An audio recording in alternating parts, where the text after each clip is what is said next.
최고위원회의 시작하겠습니다. 대통령의 골프 의혹에 대한 말씀부터 드리겠습니다.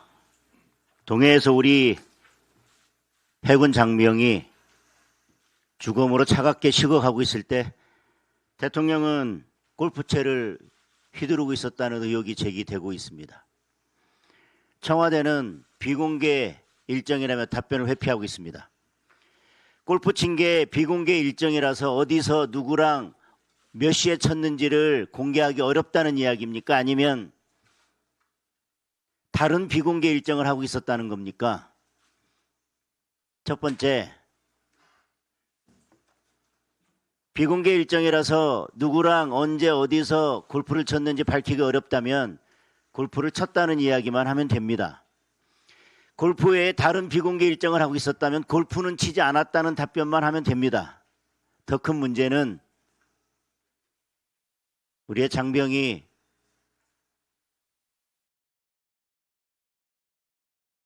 차가운 죽음으로 식어가고 있을 때, 차갑게 식어가고 있을 때 대통령은 그 시각에 청와대에서 공개 일정으로 회의를 하고 있는 것이 맞습니다.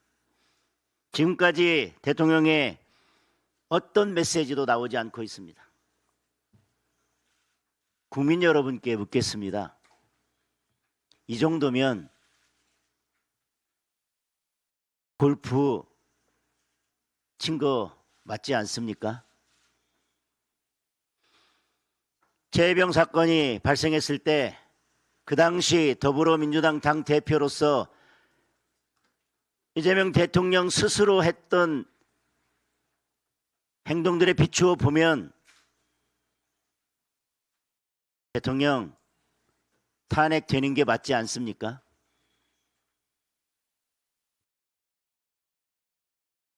서소문 참사가 발생했을 때 대통령은 자갈치 회파티를 벌이고 있었습니다. 국가정보자원 관련 화재가 났을 때는 냉부 먹방 찍고 있었습니다. 경기도지사 시절 이천 물류센터 화재가 발생했을 때도 떡볶이 먹방 찍고 있었습니다. 하마스의 인권까지 알뜰히 챙기는 대한민국 대통령이 우리 장병, 우리 국민의 생명은 왜 이렇게도 가볍게 여기는 겁니까?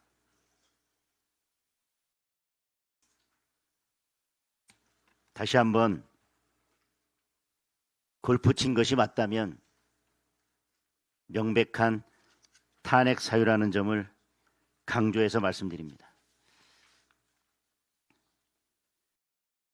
어제 민주당이 법사위에서 2차 특검 연장 법안을 일방 통과시켰습니다.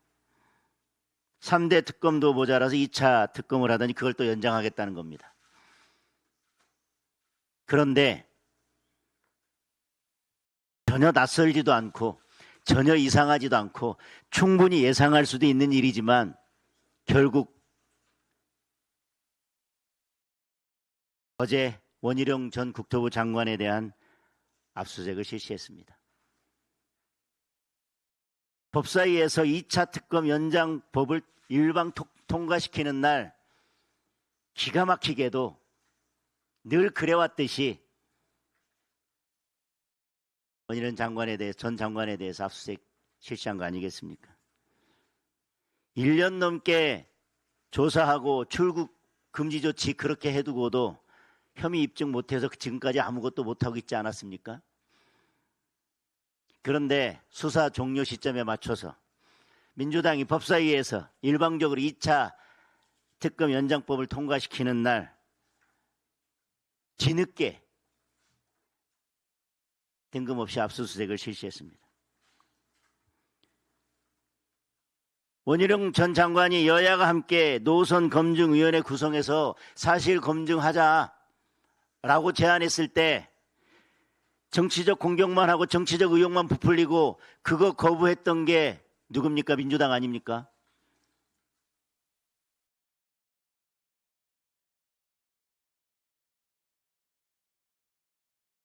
이렇게 혈세를 펑펑 쓰고 아무런 성과도 없는 특검은 3대 특검, 2차 특검, 또 연장 특검 이렇게 밀어붙이면서 많은 국민들이, 대다수 국민들이 요구하는 특검, 올림픽 공원에서 매일 시민들이 목 놓아 함성으로 요구하고 있는 참정권 회복을 위한 국민특검은 민주당이 계속 거부하고 있습니다. 이런 특검 할 때 민주당 입맛대로 특검 고르지 않았습니까?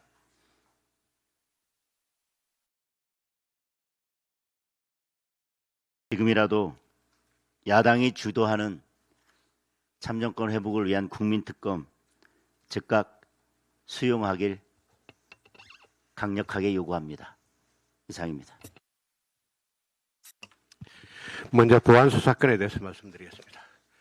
보안수사권은 억울함을 방지하기 위한 최후의 견제장치입니다. 국민의힘은 어제 보안수사권 존치를 골자로 하는 피해자보호3법 개정안을 당론으로 발의했습니다. 우리 당이 법안을 낸 취지는 다음과 같습니다. 첫째, 보안수사권으로 경찰의 독단적인 수사 종결을 견제하자는 것입니다.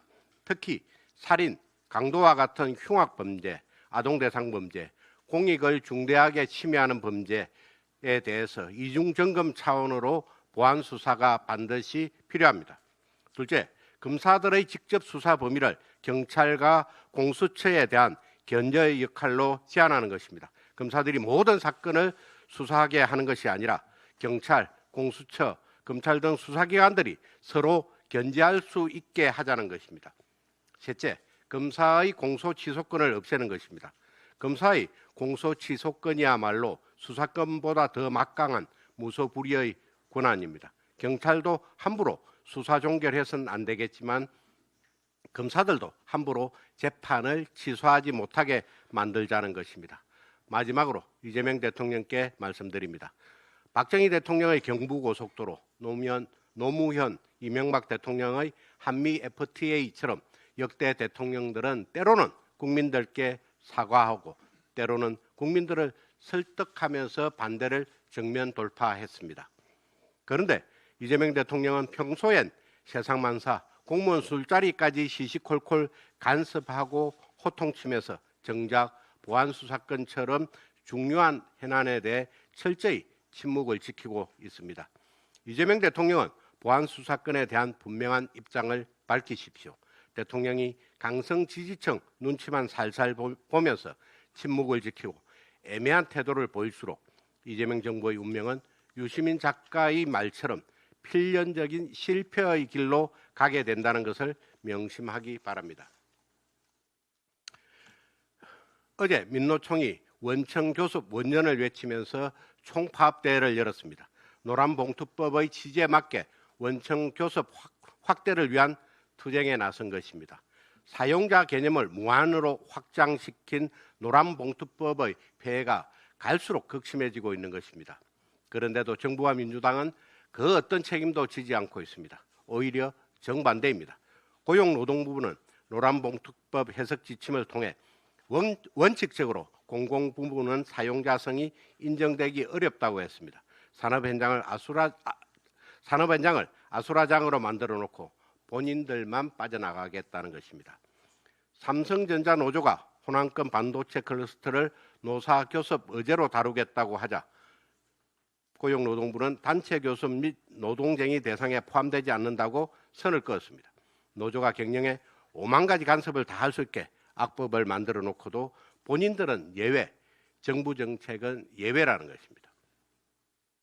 이와 같이 정부 입맛에 따라 멋대로 법을 적용할 수 있다면 차라리 노란 고무줄법이라고 불러야 마땅합니다. 이처럼 법률의 적용 대상이 고무줄 잣대처럼 모호한 법률은 헌법상의 명확성의 원칙에도 반하는 것입니다. 지난 9일 대법원은 CJ 대한통운 사건에서 근로조건을 실질적 구체적으로 지배 결정한다는 사실만으로 원청사의 교섭 의무를 인정한 항소심 판결에 대해서 파기환송했습니다. 이는 관련 판례가 제로가 되었다는 것으로 기존 판례를 입법화한다라는 노랑봉투법의 명분이 사라진 것입니다. 노랑봉투법은 민주당과 민노총의 추악한 거래로 탄생했고 시행 첫날부터 산업대란을 몰고 왔습니다. 이제 대법원 판결로 인해 마지막 존재의 이유마저 부정당했습니다. 악법은 사라져야 합니다. 국민의힘은 노랑봉투법 독소조항을 폐기하고 교섭 대상으로서 사용자 개념을 명확하게 하는 노조법 개정을 추진하겠습니다. 이상입니다. 예, 최고위원 신동욱입니다. 요즘 국회에서 민주당 의원님들을 가끔 만나면 보안 수사권 문제에 대해서 몇 마디씩 대화를 나눕니다. 그런데 거의 예외 없이 저에게 하는 얘기가 이거 큰일 난 것 같습니다. 이렇게 가면 안 됩니다. 라는 얘기를 민주당 의원들이 합니다. 실제로. 물론 뭐 그게 몇 퍼센트나 되는지는 모르겠습니다만 제 감으로는 상당수 많은 민주당 의원님들이 이 검찰의 보안 수사권을 완전히 박탈하는 문제에 대해서 걱정을 굉장히 많이 하고 있다. 그런데 왜 이렇게 속도전으로 밀어붙이는지 여당도 걱정하고 야당도 걱정하는데 저는 사실 좀 알기 어렵습니다.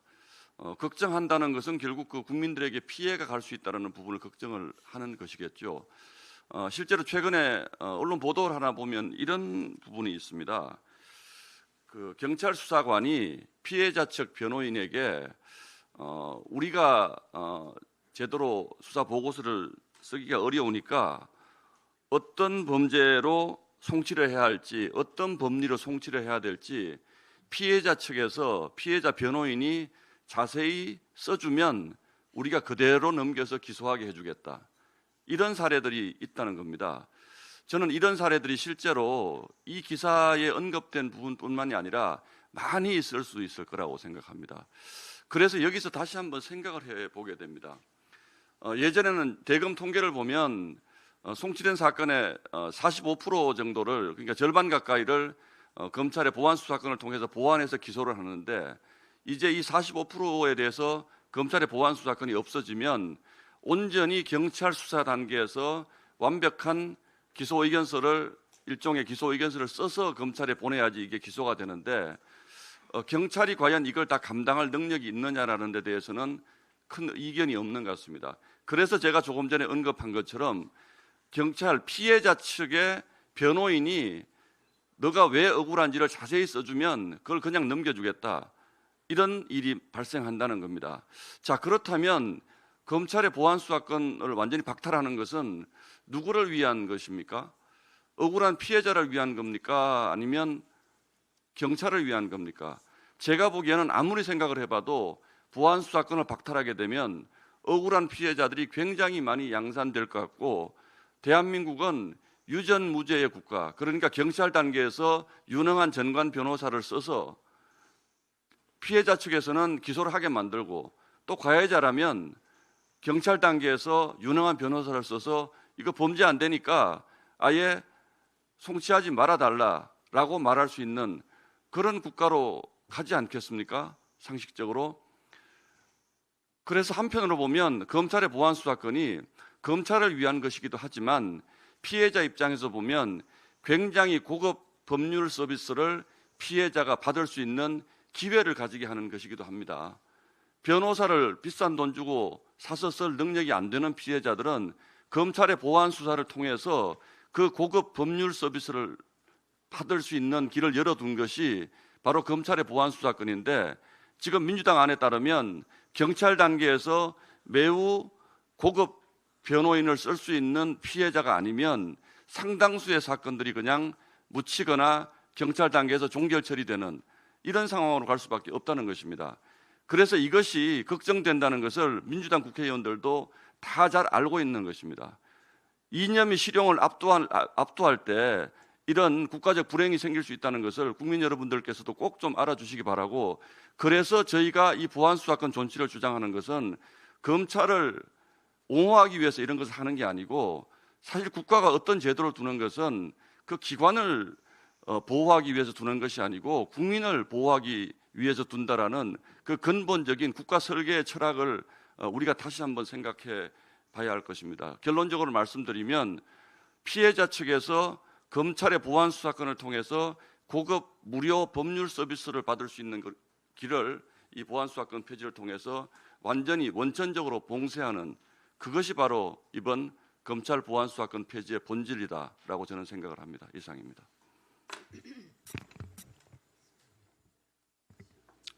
네, 최고위원 김민수입니다.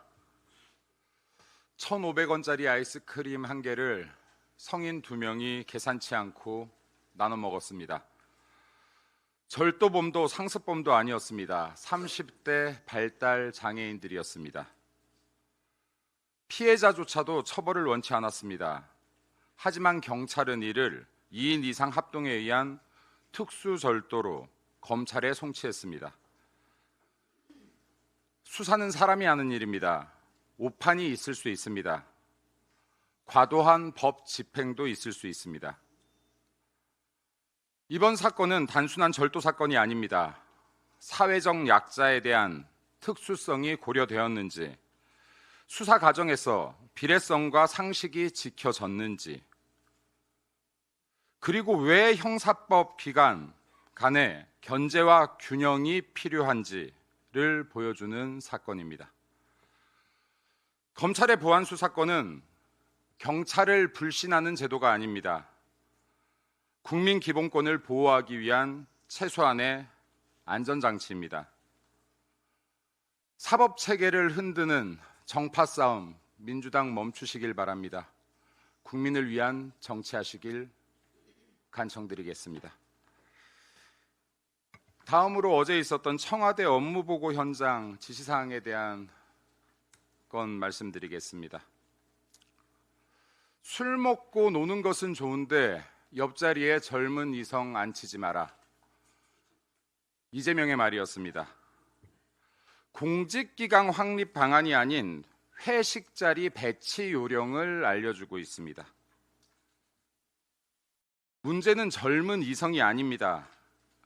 권력을 사적으로 휘두르고 권력을 통해 술자리를 만들고 권력을 통해 불편한 자리를 만드는 나쁘끄러운지 모르는 권력의 후한 무치입니다. 의자 한 칸을 옮긴다고 해서 권력이 깨끗해지고 권력에 의한 부패가 사라지겠습니까? 공직윤리는 좌석 배치가 아닌 원칙과 기준으로 지켜지는 것입니다. 국민이 권력에 묻고 있습니다. 국민이 묻고 싶은 것은 회식 자리, 옆자리에 누가 앉았는지가 아니라 권력의 옆자리에, 권력의 안중에 국민은 있었는지입니다.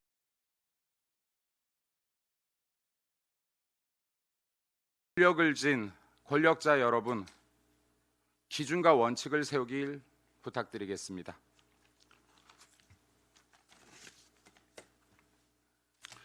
다음으로 지금 최근 논의되고 있는 반도체 기업 등의 초과 이익을 위한 특별 목적세 등에 대해서 언급하겠습니다.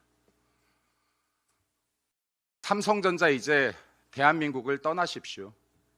SK 하이닉스 대한민국 떠나셔야 되지 않겠습니까?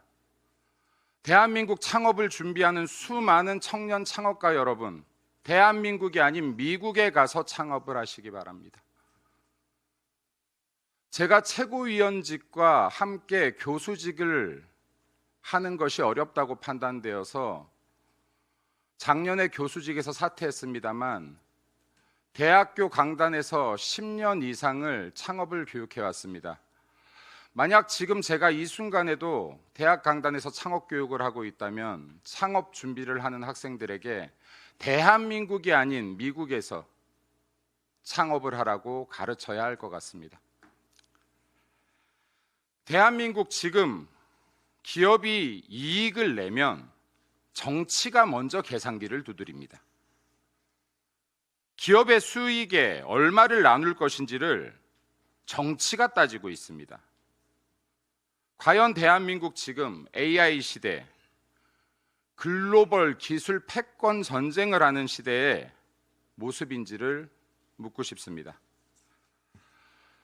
반도체 기업의 초과이익을 사회적 재분배, 심지어 초과이익 환수를 위한 특별 목적세까지 거론하고 있는 모습. 기업을 권력이 흔들 수 있다는 쌍팔년대 낡은 정치의 모습 그대로입니다. 반도체 기업은 로또가 아닙니다.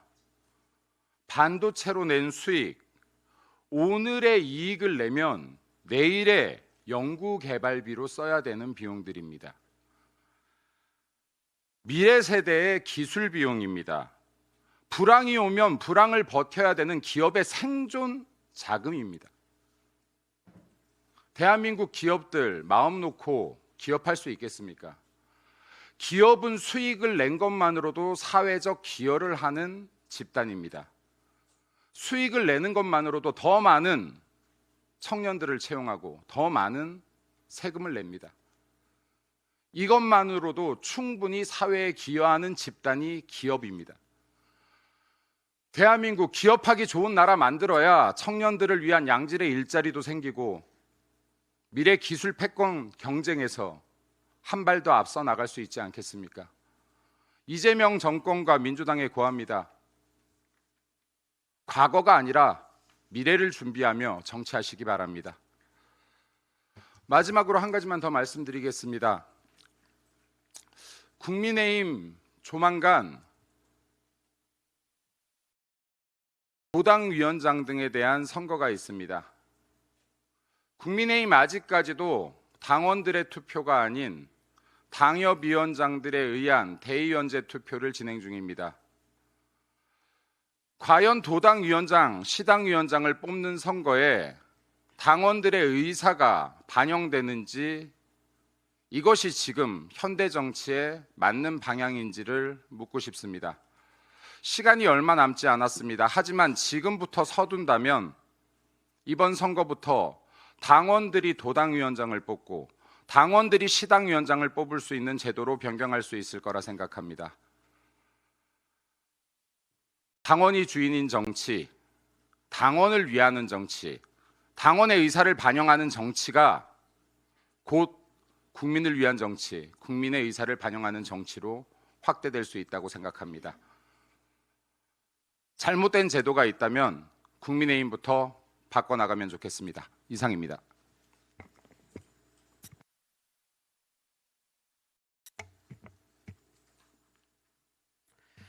취임 초 민주당 이재명 정권이 벌였던 통합 행보가 결국 쇼이고 국민 기만이었다는 사실이 속속 드러나고 있습니다. 민주당은 원래 그랬습니다. 선거 때나 자기 필요할 때는 가짜 통합을 외치다가 수 틀리면 출신과 정체성을 따지고 성골과 진골을 구분해 함께했던 사람을 철저히 내치고 심지어 악마화했습니다. 최근 김용남 전 국회의원의 케이스를 보십시오. 민주당은 지난 대선 보수 통합 인사로 김 의원을 영입해 직전 평택을 보궐선거에 조국 후보의 맞수로 자객 공천했습니다. 뜻대로 조국 후보는 묶어 세웠지만 결국 우리 당에게 패했고 선거 기간 되레 진보 진영의 집단 린치에 만신창이가 된 그에게 이틀 전 민주당 정청래 대표는 이렇게 공개 모욕했습니다. 평택을에 후보를 내지 말았어야 했다. 여기에 송영길 민주당 전 대표는 한술 더 떠 낙태할 애를 낳았다는 말이냐며 막말을 퍼부었습니다. 정청래 대표를 겨냥했지만 실상은 김용남 의원에 대한 조롱입니다. 데려올 때는 국민통합의 상징이라고 지켜세우고 힘든 전투에 차출해 총알바지이자 사냥개처럼 써먹더니 돌려준 것은 시정 잡배나 할 법한 인격 모독입니다. 이병태 규제합리화위원회 부위원장의 경우도 마찬가지입니다.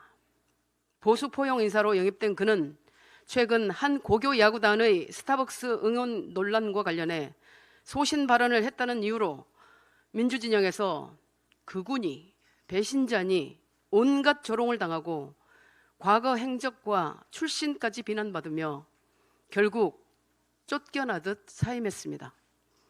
이렇게 민주당은 다른 진영 영입 인사를 장식품으로 여기며 조금만 결이 다르면 집단 따돌림을 가하고 심지어 악마화해서 결국은 한 사람의 인생까지 망가뜨리는 것을 서슴지 않습니다. 기업인 출신을 영입해놓고 정작 기업 우선의 정치를 하면 이적 행위죄로 몰아세우고 성장 우선의 경제정책 전문가를 영입해놓고 정작 성장을 주장하면 당 정체성을 흔드는 배신자로 매도합니다. 민주당이 말하는 통합은 결국 다양성을 인정하는 것이 아니라 자신들에게 동화되거나 굴종을 강요하는 전체주의에 불과합니다. 이 사태에 대해 김용남 전 의원 또한 최소한의 예의도 없다며 작당 모의한 내 편만 챙기는 것이냐고 패거리 문화를 비판했고, 사임한 이병태 전 부위원장은 보수적 시각에서 정부 정책 중심을 잡는 게 내 소임이었다며 전체주의적 사고를 규탄했습니다. 따라서 진정한 국민 통합을 이룰 세력은 우리 국민의힘밖에 없습니다. 나와 다름을 인정하고 생각의 차이는 건전한 토론으로 좁히며 다양한 영역 및 진영의 인재를 선거마다 파격 공천하고 각기 다른 목소리를 한데 모아 한국 정치의 균형을 이끌던 담대하고 강력한 보수 정당의 모습을 되찾아야 합니다. 그것이 진짜 통합입니다. 가짜 통합쇼에 상처받은 인재들을 품고 나아가 갈라진 대한민국을 치유할 수 있는 유일한 길이라고 생각합니다. 이상입니다. 예, 민주당의 당대표 후보 김보미 전 강진구의회 의장이 지난 12일과 13일 국회에서 열린 정견 발표 무대에서 정청래, 김민석, 송영길 전 대표를 코앞에 두고 화염병과 짱돌을 들고 싸우시던 분들이 아직도 민주당의 주축이다. 민주화운동은 존중받아야 하지만 그것이 40년, 50년 정치를 독점할 권리는 없다라고 직격했습니다. 그러면서 지금의 민주당을 공정, 민주, 세대교체, 청년, 미래가 모두 사라진 오무정당이라고 말했습니다. 민주당 당대표 후보 본인이 그런 자가진단을 한 것입니다. 이번 전당대회의 3강, 즉 정청래, 김민석, 송영길 이 세 사람의 공통분모가 무엇입니까? 모두 80년대 학번, 86세대 운동권들입니다. 광복이 1945년 군부 독재를 걷어낸 것이 수십 년 됐습니다. 그런데 이 세 사람은 지금도 오로지 대학 시절 그 한 줄 이력만으로 정치 권력을 우려먹고 있습니다. 세 사람 모두 교도소 갔다 오셨지만 그중에 두 분은 민주운동이 아니고 불법 정치자금을 받은 부패 사범으로 교도소 갔다 온 것으로 알고 있습니다. 나라는 진작 독립했고 민주운동은 완성되었는데 이들만 홀로 그 시절 완장을 찬 채 광복된 조국에서 독립운동을 하고 민주화된 이 나라에서 민주화운동하는 사람들입니다. 이 세력의 더 고약한 습성이 있습니다. 조금이라도 쓴소리를 하면 곧바로 토착외구라는 딱지를 붙여서 상대방의 인격을 매장하는 노릇을 합니다. 이 진영이 오래된 정가의 보도로 사용하는 것, 바로 상대방을 칼끝으로 겨누고 매장하는 그런 못된 버릇들입니다. 이제는 같은 무리들 사이에서 바로 이런 칼끝을 목에 겨누고 있습니다. 누가 김대중 노무현의 진짜 적통인지를 놓고 무덤까지 파헤치듯이 서로의 뿌리를 캐고 있는 것이 지금 민주당 전당대회의 민낯입니다. 조선왕조 시절의 정조 임금에서 김구, 김대중, 노무현, 문재인, 이재명으로 이어진다는 이른바 적통계승론, 이것은 성스럽고 숭고한 혈통을 따지는 북한 김씨 왕조의 백두 혈통에 닮은 것 아닌가라는 생각까지 듭니다. 이 400년 전에 왕실 상복을 몇 년 입을지 놓고 나라를 결단냈던 그 당정을 21세기 대한민국 집권 여당이 지금 재현하고 있습니다. 뭐 재개발, 재건축론이니 필연적인 패배의 길이니 하면서 그 근저에서 이 검사의 보안 수사권 논의를 이어가는 것, 이것도 사실은 적통 논쟁의 한 부산물입니다. 능력도 실적도 비전이 아닌 그때 운동권 족보가 지금 민주당 당권의 유일한 자격증이 아닌가 생각합니다. 이런 정당에서 나라의 미래를 논하는 정치가 나올 수 있겠습니까? 이미 끝난 과거의 투쟁 서사를 영구 기득권의 방패막이로 삼는 이 낡은 정치, 끝까지 심판해야 합니다. 대한민국의 미래를 가로막는 운동권 족보 노름, 이 운동권 귀족들, 우리 국민들이 언제까지 이들의 등살에 밀려야 합니까? 다른 말씀 하나 드리겠습니다. 어제 저는 서울 서부지방법원 집행관으로부터 특별 송달 우편물을 받았는데, 놀랍게도 제가 이 자리에서 우리 당의 권성동 의원은 통일교로부터 1억을 받은 혐의로 구속되었는데 전재수를 제대로 수사하는 수사기관이 보이지 않는다라는 말을 했다는 이유로 이미 형사고소를 당해서 경찰 조사를 받았는데, 이 명예훼손으로 고발한 것도 모자라서 또 민사소송을 이렇게 제기를 했습니다. 그래서 이 소장을 받았는데 손해배상금을 1억 원을 내라, 이런 내용입니다. 전재수 의원이 지난 선거에서 돈을 많이 썼는지 1억 원을 청구를 했습니다. 저는 아시다시피 이 변호사 비용이 별로 들지 않는 사람입니다. 저에게 소송을 해와도 제가 직접 대응할 생각입니다. 그리고 요즘 소장 쓸 시간도 많기 때문에 뭐 별로 걱정을 하지 않습니다. 그런데 이 전재수 부산시장을 수사할 수사기관이 제대로 없어서 전재수가 공소권 없음을 통보받았다라고 저는 믿고 있습니다. 이런 나라에서 보안 수사권도 없으면 결국 이게 힘있고 권력있고 이른바 빽 있는 사람만 살판나는 세상 아닙니까? 재판은 3심제도 모자라서 4심제를 도입한다면서 수사는 보안 수사도 못하게 뺏는다. 이거 누구 좋으라고 하는 일입니까? 피해는 저 같은 사람만 볼 겁니다. 국민들 힘을 모아서 국민의힘이 앞장서서 반드시 막아주시기 바랍니다. 네. 대한민국 유일한 청년 최고위원 우재준입니다. 제가 유일하다고 말씀드리는 건 민주당은 청년 최고위원 제도가 없기 때문입니다. 최근에 민주당이 청년 최고위원 제도를 도입하려고 하다가 최종적으로 무산되었습니다. 이유는 구체적으로 밝히지 않았지만 뻔합니다. 민주당 주류 세력 특유의 청년들에 대한 정치적 무시, 신뢰할 수 없고 너희에겐 기회를 줄 수 없다라는 그런 인식이 또 한 번 발현된 것이라고 생각합니다. 민주당은 청년층이 자신들을 비판하면 극우 취급을 하고 욕이나 해왔습니다. 유시민 작가는 젊을 때는 노인을 비하하더니 자기가 기성세대가 되니까 2030이 쓰레기라고 지칭했습니다. 최동석 인사혁신처장은 청년 유권자들을 지적 수준이 떨어지는 애들이라고 이야기를 했습니다. 서훈, 홍익표 최고위원 같은 분들도 청년들이 교육을 잘못 받았다, 이런 말을 했습니다.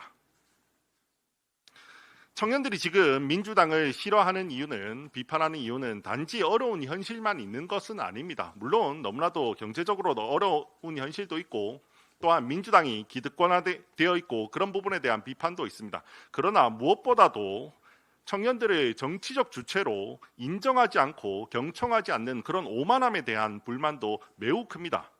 최근에 선관위 사태에서도 나타났듯이 청년들이 오히려 민주주의와 공정에 대한 열망, 그런 부분에 대한 소신은 오히려 다른 세대보다도 더 크다고 볼 수도 있지 않을까 싶을 정도입니다.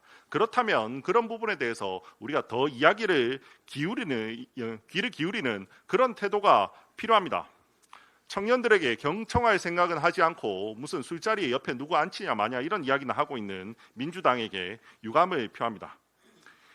이재명 정부의 경제 정책에 대해서도 조금 말씀을 드리겠습니다. 이재명 정부 경제 정책에서 가장 큰 상징적인 게 코스피입니다. 코스피 5천 시대를 열겠다고 했고 이제는 5천을 넘어서 최대 9,300까지 올라갔었습니다. 근데 이게 다시 급락을 하더니 제가 얼마라고 대답해야 될지 헷갈려서 7,500 정도 되는지 알았는데 방금 속보로 뜬 거 보니까 다시 6,900까지 내려갔습니다.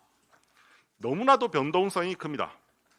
원래는 코스피는 경기가 좋고 기업이 제대로 평가가 받아서 올라가야 합니다. 또한 부차적이긴 하지만 기존의 부동산으로 갈 수 있는 그런 투자 자금들이 코스피로 많이 가서 그런 부분이 반영되어서 올라야 합니다.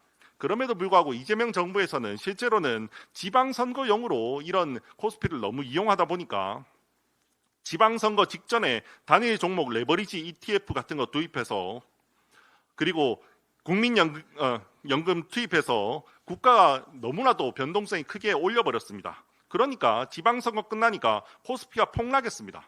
외국인들이 다 수익 내고 다 도망가 버렸습니다. 올해 변동성 크면 거래 정지를 하는 아주 비상조치인 사이드카가 20회 발동했습니다. 지난 20년 동안 80회가 발동됐는데 올해 초 6개월 동안만 지금 20회 발동했습니다. 금융위기 때나 나올 법한 모습입니다. 지금 우리나라 코스피, 코스닥이 하루에 6%씩 오르고 6%씩 떨어지고 이랬습니다. 그러면 이거는 지금 실물 경기랑 연동이 되고 있는 겁니까? 실물 경기가 전혀 하나도 반영되지 않는 지금 완전 도박판이 코스피에서 일어나고 있습니다. 부동산 투자 자금이 우회로가 될 수 있다라는 그런 고민도 이제 사실상 실패할 겁니다. 지금까지 대한민국의 부동산이 투자 자산으로 많이 각광을 받았던 건 사실 안전 자산이기 때문입니다. 많은 국민들이 그래도 땅에 돈을 묻어두면 그게 천천히 오를 것이라는 그런 믿음이 있었기 때문입니다. 근데 선거가 끝나면 20%, 30%씩 폭락하는 이런 자산에 과연 우리 국민들이 투자를 하겠습니까? 결국 지속적인 투자가 불가능하다면 결론은 뻔합니다. 코스피에서 번 돈, 주식으로 번 돈 다 빼서 결국 다시 부동산에 투자를 할 겁니다. 그러면 정부는 돈을 뿌리기만 했고 그 돈은 전부 다 환금돼서 다시 부동산으로 갑니다. 주택 공급은 실패했습니다. 그러면 이제 남은 건 하나밖에 없습니다. 부동산은 폭등할 겁니다. 실제로 지금 한국은행에서 이제 기준금리를 올리겠다라고 이제 신호를 주고 있습니다. 예전 같으면 바로 부동산 시장에서 반응이 옵니다. 근데 이제는 전혀 반응이 오지 않습니다. 어차피 그것보다 훨씬 큰 유동성을 정부에서 만들어줄 거라는 걸 다 알고 있기 때문입니다. 그러니까 부동산 가격이 여전히 폭등을 하는 겁니다. 그러니까 이제 할 수 있는 수단이 없으니까 이재명 정부는 나서서 대출 규제만 이야기하고 있습니다. 전부 다 책임을 국민들에게 넘기는 겁니다. 이건 국민들에게 책임을 넘길 게 아니라 이재명 정부의 경제 정책이 실패했다는 걸 인정하고 반성하고 그 부분에 대한 진지하게 대책을 찾는 그런 태도가 필요합니다. 이재명 대통령 부랴부랴 단일 종목 ETF 보완책 내겠다라고 이야기를 하고 있습니다. 이걸로는 부족합니다. 적어도 김용범 정책실장 경질해야 됩니다. 그래야 그나마 이제 다시 국민들의 신뢰를 조금이라도 회복할 수 있을 것이라고 생각합니다. 마지막으로 앞서서 조금 이야기가 나왔기 때문에 간단하게만 저도 이야기를 드리겠습니다. 당원이 우리 당의 주인이라는 점 저는 동의합니다. 그럼에도 불구하고 우리 당 명이 국민의힘입니다. 우리 당 이름이 국민의힘이라는 건 결국 우리는 국민들과 함께 하자는 것입니다. 그리고 우리 당원들과 함께 국민들의 마음을 살 수 있도록 더 노력하자는 뜻이라고 생각합니다. 그러면 우리가 적어도 당원이 주인이란 말이 국민을 소외시킨다는 말이 되진 않아야 할 것이라고 생각합니다. 이상입니다.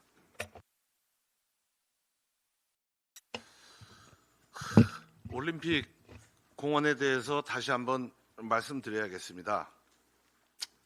지금의 대한민국 국가의 기본은 존재하고 있을까요? 올림픽 공원에 모인 우리 청년들의 모습을 지켜보며 그 푸른 잔디와 쉼의 공간이 왜 이렇게 힘든 투쟁의 광장이 되었는지 참으로 무거운 심정입니다. 청년 세대들이 외치는 구호는 거창한 이념이 결코 아닙니다. 민주주의 국가의 가장 기본이자 생명줄인 나의 참정권을 돌려달라는 지극히 상식적인 절규입니다. 44일이라는 긴 시간이 지나고 있지만 이 사태를 책임지고 해결해야 할 주체들의 비겁한 외면에 대해 점점 더 분노하게 됩니다. 내 자식의 눈물에는 가슴 아파하면서 내가 살고 있는 나라의 공정과 상식을 바로잡겠다고 뜨거운 광장에 주저앉아 절규하는 우리 젊은 세대들을 이렇게 방치하고 있는 책임자들은 역사의 서리발 같은 심판을 반드시 받아야 합니다. 올공을 외면하는 것은 청년 몇 명을 외면하는 것이 아닙니다. 대한민국의 미래를 외면하는 것이며 우리가 피 흘려 지켜온 민주주의의 가치를 통째로 쓰레기통으로 던져버리는 무책임의 극치입니다. 민주주의 국가에서 청년들이 자신들의 정당한 권리인 투표의 가치를 의심하게 되고 박탈된 참정권을 지키기 위해 직접 광장으로 뛰어나와야 하는 이 상황 자체는 이미 국가의 총체적 실패이자 책임입니다. 청년들에게 투표하라고 손 내밀 때는 언제고 정작 그들이 던진 표의 가치와 공정성을 지키는 일에는 왜 이토록 뻔뻔한지 모르겠습니다. 내가 던진 표가 온전히 내 뜻대로 반영되는지 의심해야 되는 나라, 내 목소리가 국가 시스템에 의해 가로막혀 있다고 느껴야 하는 이 현실은 명백한 국가의 직무유기이자 정치권의 책임입니다. 여당은 더 이상 뒤로 숨지 마십시오.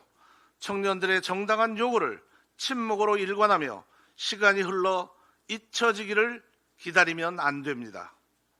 국가는 빨리 청년들의 절규에 대답해야 합니다. 우리 당 역시 최선을 다하고 있는지 각자 스스로의 양심에게 물어봐야 합니다. 정치의 본질은 국민의 불신을 해소하고 국가의 신뢰를 복원하는 것입니다. 국민의 참정권이 위협받고 있다는 의혹이 단 1%라도 존재한다면 정치는 가용한 모든 수단을 동원해 그 진실을 밝혀내야 합니다.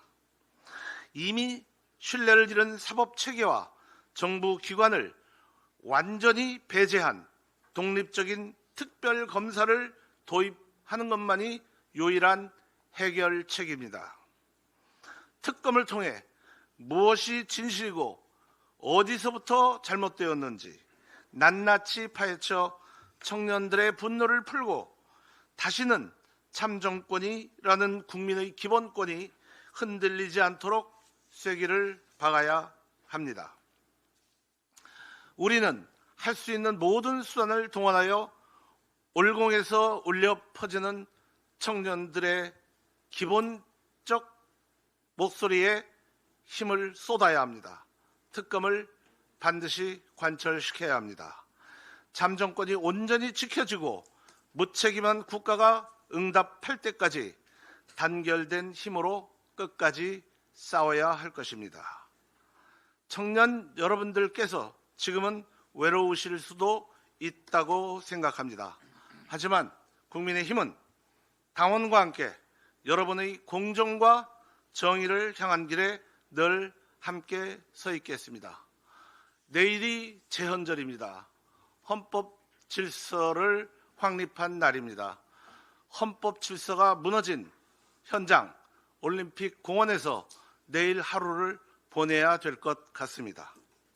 이상입니다.